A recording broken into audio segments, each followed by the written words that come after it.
আমি 2 সেকেন্ড বলতে দেব। এরা শুধুমাত্র আমি কিন্তু 1 সেকেন্ড বলতে পারবো ভাই। শুভেন্দু অধিকারী তোষণ করে তোমরা ছিলেন ক্ষমতায়, ওনার যখন আইসিরা যখন চোর গুন্ডা বদমাশ ধরতে যায়, রেড করতে যায়, তাদের ড্রাইভার কে হয় জানো?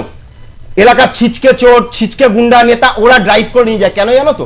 ওরা জানে যে কোথায় গেলে সমাজ বিরোধীকে তাড়াতাড়ি খুঁজে পাওয়া যাবে, কোথায় গেলে দুর্নীতির আঁকড়া। আজকে এই বিজেপির যদি ড্রাইভার হয়ে থাকে কেউ, কারণ ও সবচেয়ে বড় সমাজ বিরোধী, ও তার থেকে বড় চোর শুভেন্দু। আজকে সেই শুভেন্দু মমতার দেখানো পথ ধরেই আন্দোলনের জায়গায় যাচ্ছে। আর মমতা বন্দ্যোপাধ্যায় ভালো করে জানে যে বামপন্থীরা যদি এই বাংলার মাটিতে জায়গা পায়, এদের এই সাম্প্রদায়িকতার খেলা, ওই যে একটু আগে তুমি বলছো আমরা 100 মসজিদের খেলা, ভাবের বদলে ভাবি